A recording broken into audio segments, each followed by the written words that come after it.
La región de Capadocia en el centro de Turquía ha sido considerada durante mucho tiempo una de las regiones más impresionantes y pintorescas de la Tierra. Turistas y fotógrafos de todo el mundo vienen a deleitarse con sus laderas rosadas y amarillas junto a cañones de color rojo intenso y sus legendarias chimeneas de hadas, esas torres de piedra natural formadas y esculpidas en la suave roca volcánica de la zona durante milenios con la erosión. Y, sin embargo, a pesar de lo impresionante que es el paisaje, hay mucho más en la región de lo que parece a simple vista. Ocultos bajo tierra hay misterios inexplicables que desafían los cimientos de nuestro mundo moderno, secretos que continúan desconcertando a la ciencia hasta el día de hoy. En 1963, en el distrito de Derinkuyu de Capadocia, Turquía, un lugareño que estaba haciendo renovaciones en su casa comenzó a notar que algo muy curioso estaba sucediendo. Los pollos que tenía en su propiedad habían comenzado a desaparecer inexplicablemente, aparentemente desvaneciéndose en el aire. El hombre creía que las gallinas debían estar de alguna manera abriéndose paso a través de una grieta en una de sus paredes que se había formado durante la renovación. Pero si era así, ¿por qué no podía oírlas detrás de la pared?, se preguntó. ¿Y por qué no volvían a salir de la grieta cuando tenían hambre? Con la esperanza de encontrar una respuesta, el hombre golpeó con un mazo la pared. Detrás de la pared, el hombre se sorprendió al encontrar una habitación oculta de la que no estaba al tanto. Más alarmante aún, en el otro extremo de esta habitación había un pasadizo oscuro que parecía descender a la tierra. Siguiendo nerviosamente este pasadizo, el hombre descubrió rápidamente que conducía a un extraño laberinto subterráneo de pasadizos y cuevas. Temeroso de aventurarse demasiado en este laberinto y perderse, el hombre regresó a la superficie e inmediatamente se puso en contacto con las autoridades locales, quienes se apresuraron al lugar con un equipo de científicos y comenzaron a realizar una investigación oficial sobre el inusual descubrimiento del hombre. Cuando lo hicieron, lo que encontraron sorprendió incluso a los más experimentados entre ellos. El laberinto era en realidad solo el comienzo de un enorme complejo subterráneo que descendía más de 80 metros en la tierra a través de 18 niveles distintos de túneles. Increíblemente, parecía que el complejo era parte de toda una civilización perdida escondida bajo tierra, y cada uno de sus 18 niveles fue cuidadosamente diseñado para usos específicos. Había viviendas, lugares de reunión y escuelas, incluso un templo. Había establos de ganado y bodegas para hacer y almacenar vino. Había un pozo de 55 metros en la tierra para proporcionar agua al complejo y miles de pequeños conductos de ventilación para garantizar que el flujo de aire natural llegara a los 18 niveles. Además, el complejo parecía tener un elaborado sistema de defensas, incluidos pasillos intencionadamente cortos y estrechos que obligarían a los intrusos no deseados a agacharse y caminar en fila india, así como enormes rocas circulares de media tonelada entre cada nivel que solo se podían mover de un lado a otro en el interior y podrían colocarse para sellar cada nivel de los demás. Al final, resultó que el hombre había descubierto accidentalmente lo que se conocería como la ciudad subterránea de Derinkuyu, que los científicos estimaron que podría haber albergado en algún momento a más de 20.000 personas junto con su ganado y tiendas de alimentos. Para los investigadores estaba claro que la región de Capadocia tenía una ubicación única para la construcción de tal ciudad, con la roca volcánica distintiva y fácil de tallar del área, lo que significa que quien quiera que haya hecho Derinkuyu podría haberla hecho usando poco más que palas y picos. Pero esa era la cosa. Si bien los investigadores sabían muy bien cómo se construyó Derinkuyu, en realidad no tenían idea de quién la construyó. La región de Capadocia se encuentra como una especie de punto medio entre continentes, un puente entre Europa, Medio Oriente y Asia. Como tal, el área ha visto una sucesión de imperios a lo largo de su historia, desde los asirios y los persas, hasta los griegos y los romanos, hasta el Imperio Otomano. Es un área que ha estado en constante conflicto, cambiando de manos de una gran potencia a otra a lo largo de los siglos. Por esta razón, los científicos creían que Derinkuyu se creó como una especie de refugio temporal de los invasores extranjeros, un escondite para las poblaciones conquistadas y los grupos perseguidos en tiempos de conflicto. Dentro de la ciudad, los científicos encontraron evidencia arqueológica de que había sido utilizada por los primeros cristianos que se escondían de la persecución romana y los lugareños para escapar de las guerras árabe-bizantinas de 780 a 1180 después de Cristo. Descubrieron que había sido utilizada como protección contra las hordas mongolas en el siglo XIV y por los grupos étnicos perseguidos durante la época del Imperio Otomano. Y, sin embargo, si bien esto puede haber explicado quién usó Derinkuyu, en realidad no reveló quién lo construyó. Algunos científicos propusieron que podría haber sido construido ya en 1200 a.C. por los hititas, que gobernaban la mayor parte de la región en ese momento. Una teoría que surgió después de que se encontraran artefactos hititas dentro del complejo. Otros afirmaron que, si bien los hititas pueden haber creado uno o dos niveles del complejo, es casi seguro que la mayor parte del trabajo fue realizada por los frigios entre los siglos 8 y 7 a.C. El razonamiento detrás de esto fue que los frigios, uno de los primeros imperios verdaderamente dominantes de la región, fueron constructores y arquitectos consumados, reconocidos por monumentalizar formaciones rocosas y crear notables fachadas excavadas en la roca. Sin embargo, cada una de estas teorías era simplemente eso: teorías, especulaciones sin pruebas concluyentes en un sentido u otro. Esto llevó a muchos a creer en la posibilidad de que tanto los hititas como los frigios fueran solo otro grupo de personas que simplemente usaban el sitio. No eran los constructores originales, lo que significa que la ciudad era mucho, mucho más antigua de lo que nadie hubiera creído posible. El verdadero problema que impidió a los científicos dar una respuesta definitiva sobre quién construyó Derinkuyu fue que la roca volcánica en la que fue tallada no podía ser datada con carbono, ya que era piedra y no material orgánico. Esto dejó la pregunta sin respuesta, teorías dispares sin probar y sin verificar. Lo único que los científicos sabían con certeza era que había sido utilizado durante miles de años por aquellos que buscaban esconderse, cambió de manos y fue utilizado por diferentes grupos que probablemente contribuyeron al trabajo del último. Hasta la década de 1920, cuando el sitio fue abandonado oficialmente después de que las poblaciones de etnia griega fueran deportadas después de la guerra greco-turca. Parecía que el misterio de quién construyó Derinkuyu tenía que seguir siendo un misterio.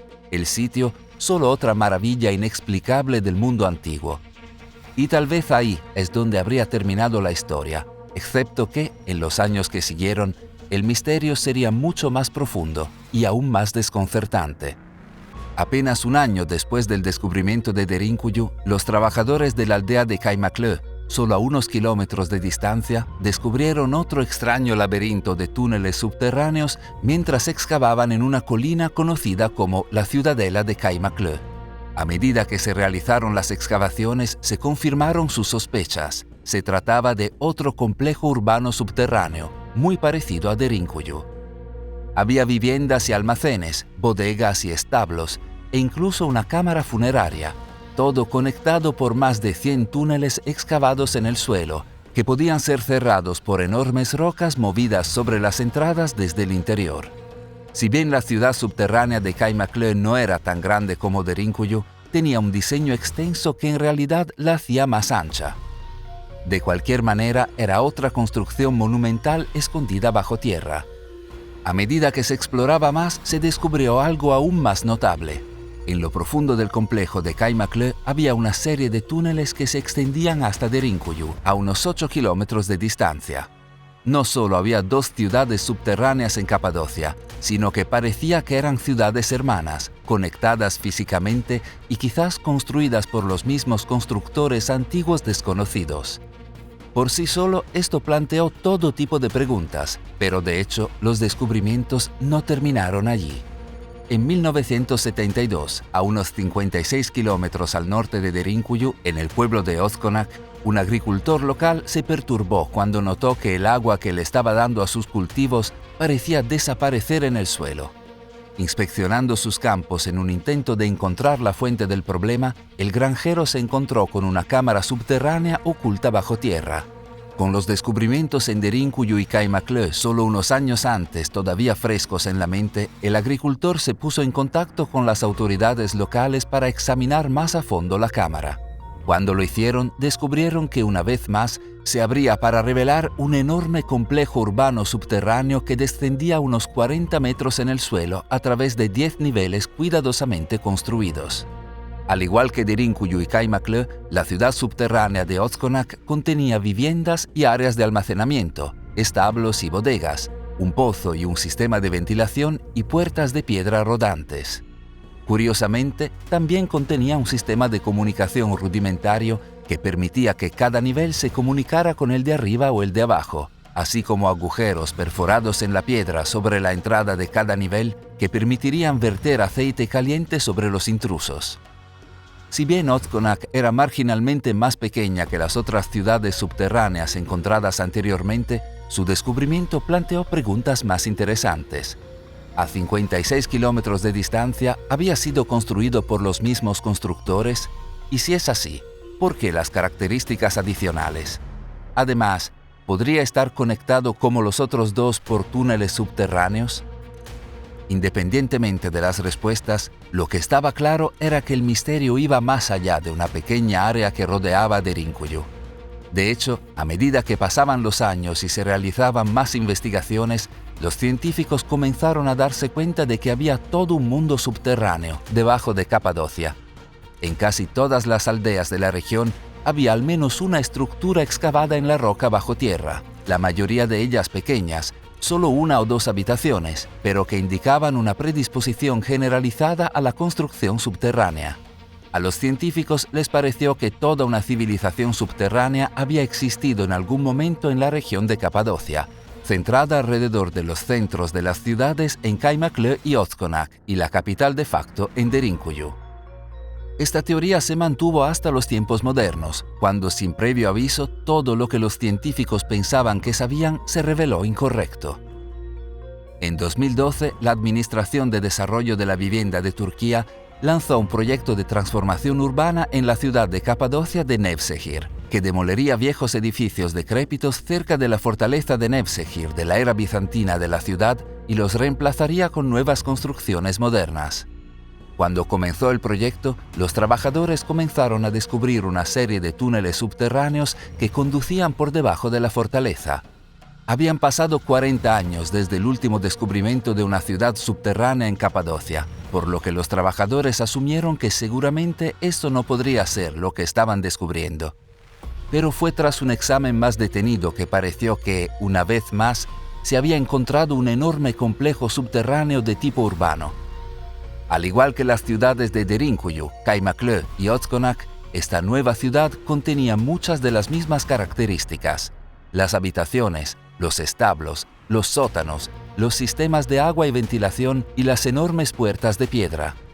Excepto que, cuando los geofísicos de la Universidad de Nevşehir utilizaron la tomografía sísmica y la tecnología de resistividad geofísica para mapear el laberinto debajo de la Tierra, quedaron impresionados. Parecía que esta nueva ciudad se extendía sobre unos insondables 450.000 metros cuadrados, descendiendo más de 113 metros en el suelo. Esto significaba que la ciudad subterránea de Nevşehir en realidad parecía ser más grande que Derinkuyu, de hecho, hasta un 30% más grande, según creían los científicos. En otras palabras, quien haya construido las ciudades subterráneas de Capadocia, su trabajo fue mucho más extenso de lo que se pensaba inicialmente, y Derinkuyu no fue su creación más maravillosa. Y, sin embargo, antes de que Nevşehir pudiera ser excavado y explorado por completo, sucedió algo aún más sorprendente, algo que volvió a cambiar por completo la percepción de las ciudades subterráneas de Capadocia. A más de 800 kilómetros de Derinkuyu, muy lejos de la región de Capadocia, en el sureste de Turquía, se encuentra la ciudad histórica de Midyat. En 2020, los trabajadores que realizaban trabajos de restauración de rutina diseñados para conservar calles y casas históricas en el casco antiguo de la ciudad, descubrieron una entrada oculta a una cueva en una de las casas en las que estaban trabajando. Al descender a la cueva, los trabajadores encontraron un pasaje que conducía a un inmenso complejo subterráneo. ¿Podría ser este otro Derinkuyu?, se preguntaron, otro Nevşehir. estaban a cientos de kilómetros fuera de la región de Capadocia, a cientos de kilómetros de cualquier otro proyecto de construcción subterráneo que se hubiera descubierto previamente. La respuesta fue tanto sí como no. Ciertamente había una enorme ciudad subterránea debajo de Midyat, que pasó a llamarse Matiate o Ciudad de las Cuevas. Sin embargo, cuando comenzó la excavación, los investigadores se dieron cuenta rápidamente de que esta ciudad subterránea no solo superaría con creces el tamaño de Derinkuyu, sino que probablemente eclipsaría incluso a la ciudad encontrada en Nevşehir. De hecho, aunque se estimó que Nevşehir era hasta un 30% más grande que Derinkuyu, los investigadores creían que Matiate sería más de un 300% más grande. Esto obligó a los investigadores a reimaginar por completo su concepción de las ciudades subterráneas de Turquía. Si hubo una civilización subterránea en algún momento en el pasado, entonces no fue solo Capadocia, sino que, de hecho, se extendió hasta Matiate, lo que sugiere una red subterránea masiva que se extendía por todo el país y quizás más allá. ¿Quién podría haber creado una red tan insondable y por qué? Hay quienes dicen que recientemente se ha revelado una respuesta. En el mismo año en que se descubrió Derinkuyu en Capadocia, 1963, los investigadores que realizaban una prospección en el sureste de Turquía se encontraron con otro sitio inusual, no muy lejos de donde se encontraría Matiate casi 60 años después. Se llamaba Göbekli Tepe o Colina del Vientre, y en la cima de esta colina los investigadores encontraron losas rotas de piedra caliza esparcidas en todas direcciones.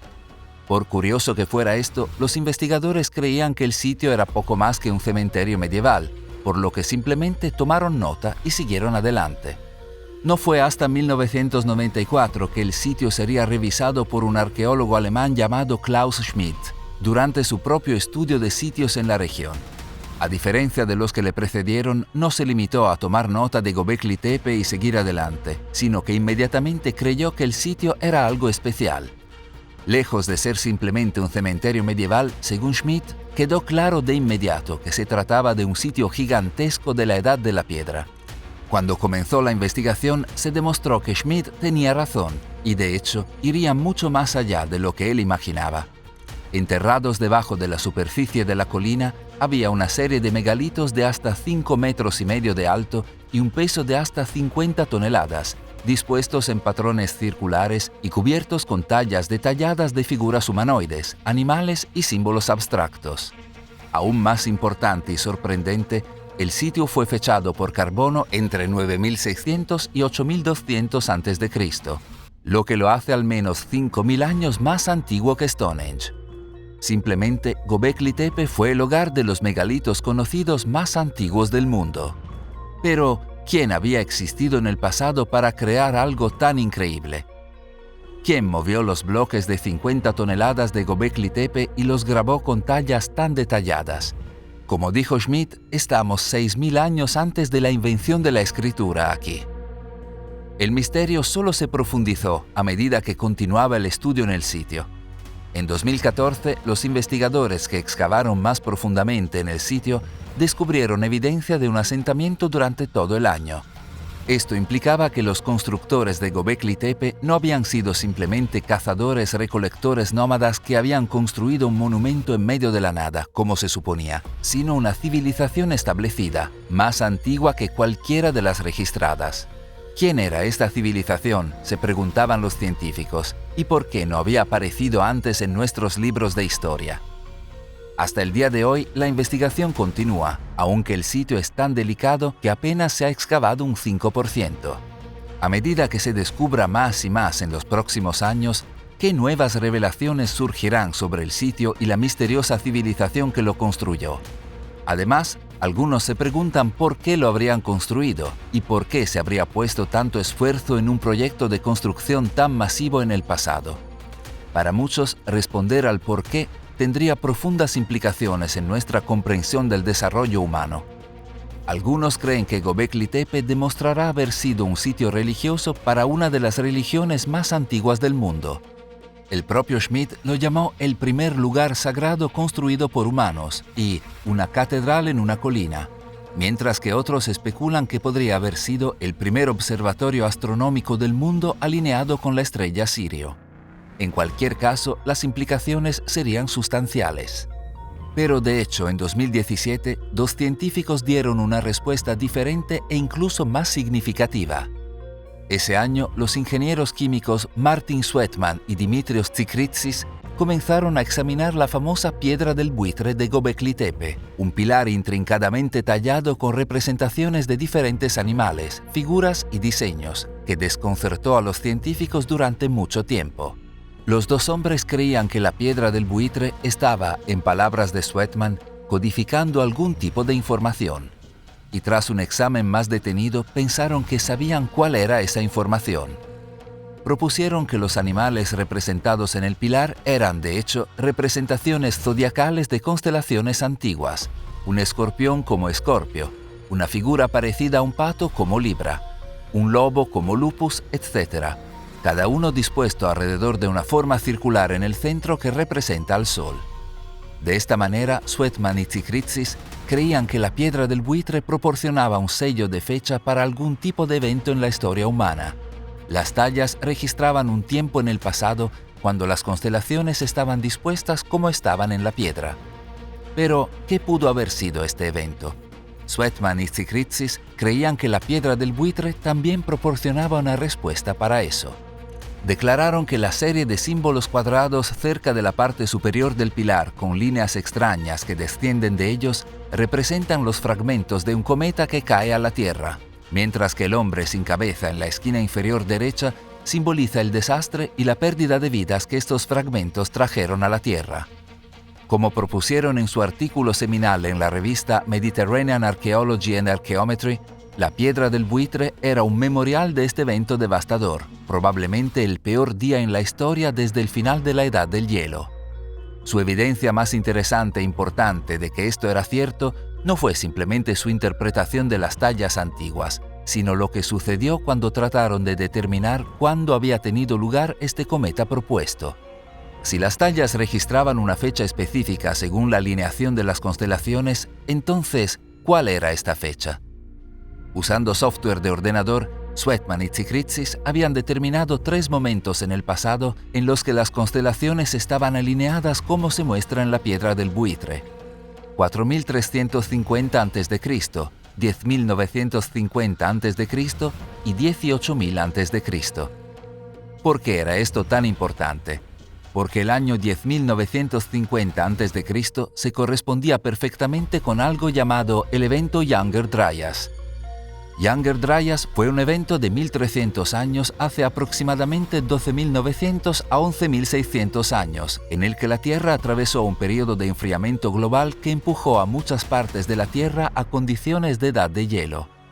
Los registros geológicos y arqueológicos muestran que este periodo fue de destrucción aterradora en todo el mundo, una época de supertsunamis e inundaciones masivas, de incendios forestales severos que llenaron la atmósfera con suficiente ceniza para bloquear el sol, un periodo de extinciones de animales en todo el mundo. Si bien la existencia del evento Younger Dryas está bien documentada, los científicos nunca han estado seguros de qué lo causó exactamente.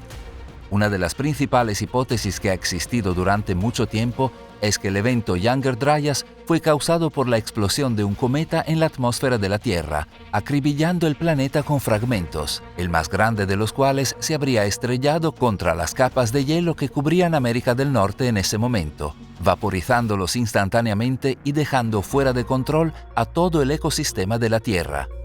Según Sweatman y Tsikritsis, la piedra de buitre en Göbekli Tepe, que muestra las constelaciones exactamente en la posición en la que habrían estado cuando tuvo lugar el evento Younger Dryas, fue de hecho un registro del evento que tuvo lugar y además de eso, específicamente siendo causado por un cometa. Como dijo Sweatman en una entrevista, creo que esta investigación, junto con el hallazgo reciente de una anomalía de platino generalizada en todo el continente norteamericano, prácticamente sellan el caso a favor del impacto del cometa para el Younger Dryas. ¿Podría ser esto cierto? ¿Podría el Younger Dryas definitivamente haber sido causado por un cometa? ¿Y podría ser la piedra del buitre en Göbekli Tepe un registro de este desastre establecido por una antigua civilización que falta en nuestros libros de historia? Si es así, ¿qué tiene esto que ver con las ciudades subterráneas que se encuentran cerca de Göbekli Tepe y en toda Turquía? La respuesta puede estar en el hecho de que Göbekli Tepe puede no ser el único lugar donde existe un registro del evento Younger Dryas en la región. El zoroastrismo es una de las religiones organizadas conocidas más antiguas del mundo, una religión iraní basada en las enseñanzas del profeta Zoroastro. El zoroastrismo es tan antiguo que ni siquiera estamos seguros de cuántos años tiene. Entra por primera vez en la historia escrita en el siglo VI a.C., pero se acepta ampliamente que sus raíces se remontan al menos al segundo milenio antes de Cristo. Incluso entonces es casi seguro que se basaba en tradiciones orales, que eran mucho más antiguas que eso.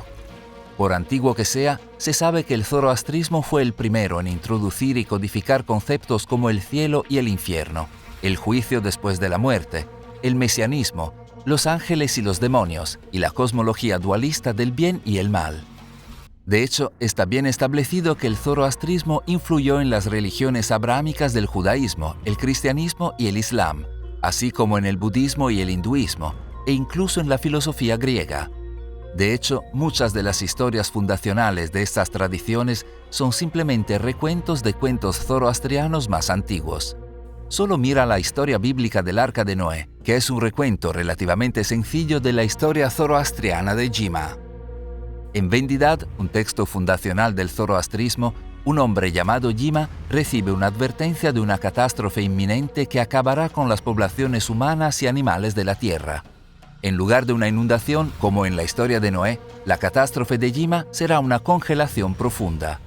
Como dice el texto, «Oh Yima, hacia la tierra sagrada se precipitará el mal como un invierno severo y fatal. El mal se precipitará como gruesos copos de nieve cayendo en mayor profundidad».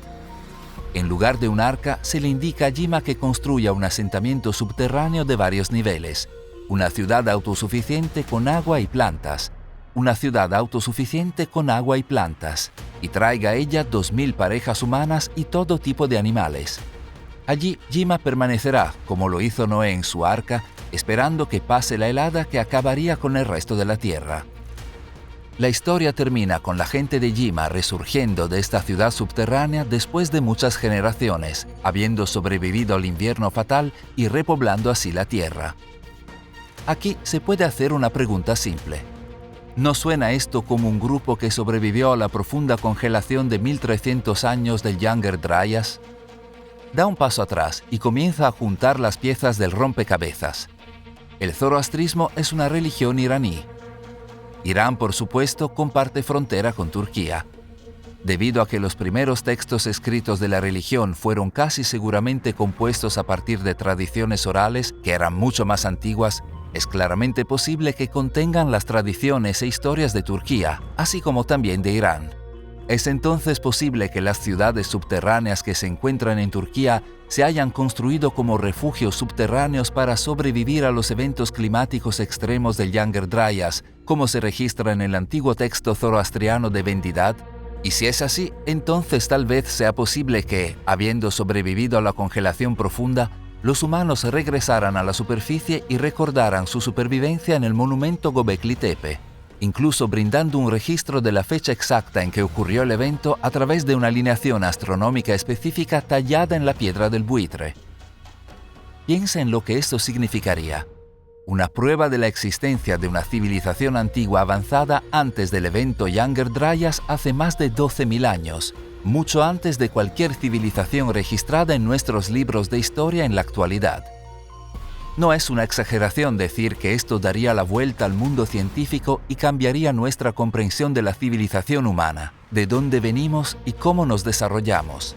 Quizás los secretos de esta historia oculta permanecen enterrados bajo tierra en Turquía hasta el día de hoy, esperando ser descubiertos por algún agricultor al azar o por un proyecto de renovación, esperando cambiar la historia tal como la conocemos.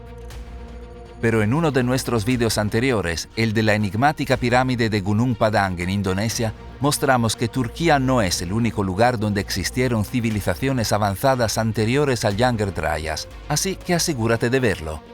Una vez más, gracias por seguir hasta el final. Si disfrutaste nuestra investigación y los vídeos que hacemos, déjanos un me gusta y comparte este vídeo en las redes sociales. Y si deseas apoyar nuestro trabajo y ayudarnos a hacer más vídeos como este, puedes convertirte en miembro del canal presionando el botón Unirse.